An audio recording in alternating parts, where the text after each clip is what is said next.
Povo do terceiro ano, um olá oficial aqui do professor Tiago Souza. E aqui nós estamos na nossa matéria de matemática, nessa disciplina. E eu sei que você já tem um conhecimento a respeito de geometria, no caso geometria plana. Aqui a gente vai iniciar um outro formato, uma outra abordagem da geometria, que é a geometria analítica. Não esqueça, nessa primeira aula eu devo dar um toque a respeito de portfólio, um momento específico para te ajudar a montar o teu resumo teórico, para que a partir dessa aula você comece a tentar fazer sozinho essa parte do portfólio. Tudo bem? Dê uma olhada no livro didático. Se você ainda não pegou esse livro, eu estou enviando anexo a essa tarefa as páginas referentes a esse assunto. Então vamos lá. A gente vai tratar aqui um ponto que de repente não seja novo, que é o plano cartesiano. Você teve o contato com isso no primeiro ano, para montar funções e tudo mais. Então imagina que esse aqui seria o nosso plano cartesiano, onde os nossos gráficos normalmente estão posicionados. Então nós temos normalmente o que nós chamamos de eixos, no caso aqui seria o eixo X, ou então nós chamamos de eixo das abscissas.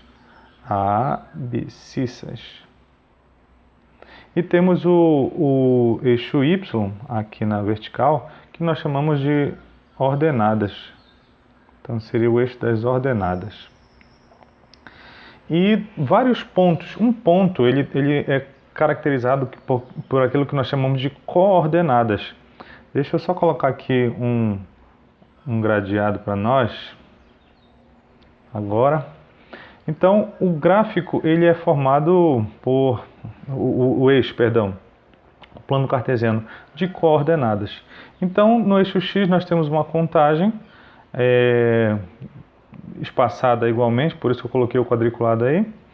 Deixa eu aqui apontar para vocês. Imagina esse ponto central aqui, que é o ponto onde cruzam os dois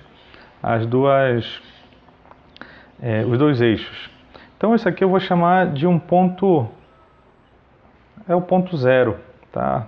Então esse aqui é o início dos eixos.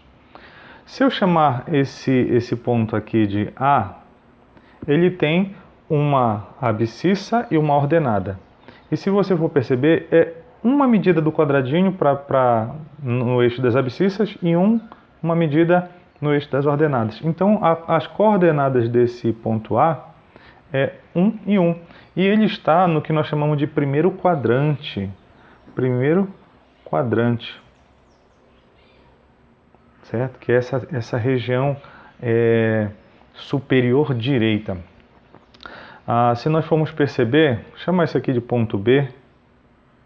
O ponto B, ele está exatamente em cima das abscissas, do eixo das abscissas. E o valor para X que ele tem, se você for contar os quadradinhos, é 3.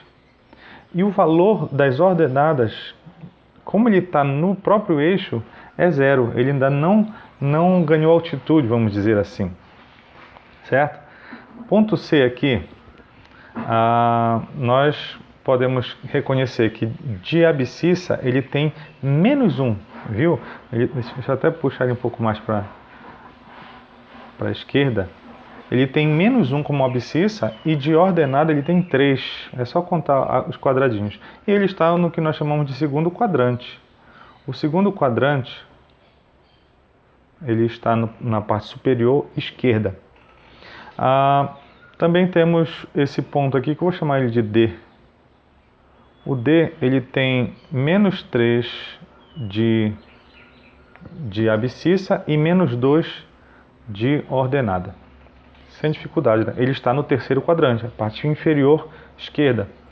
E nós temos um que está em cima do eixo das ordenadas, que eu vou chamar de ponto E. Que tem uma abscissa 0 certo? Que ele não distanciou aqui no eixo x, e tem menos 3 de ordenada. E ele não está nem no terceiro nem no quarto quadrante, ele está em cima do eixo das ordenadas. Beleza, essa seria a nossa revisão de plano cartesiano, ou de repente até uma extensão do plano cartesiano, para a gente poder ir para o que nós precisamos, que é a distância entre pontos. Deixa eu tirar esse quadriculado.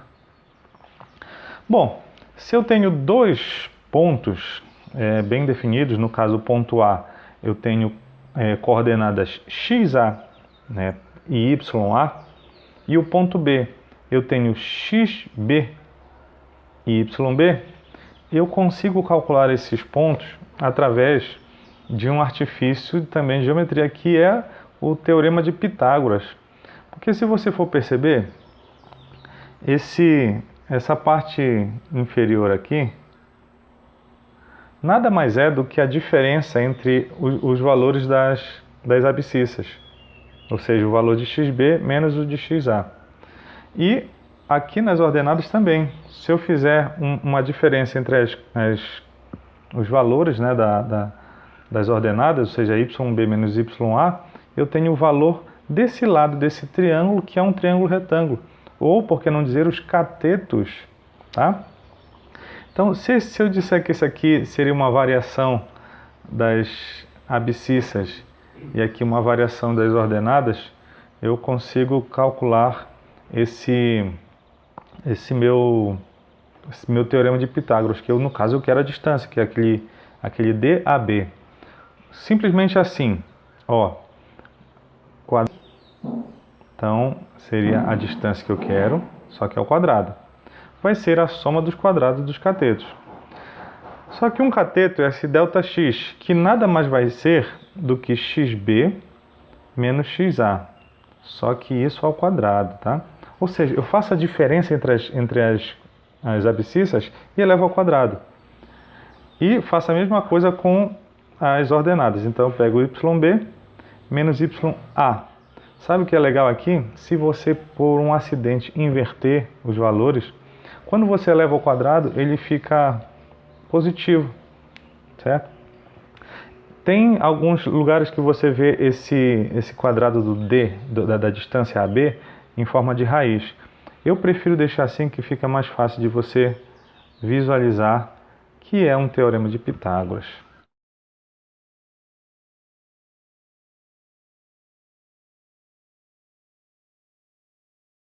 Tá bem?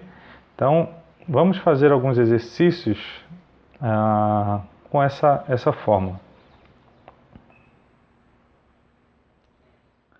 Ó,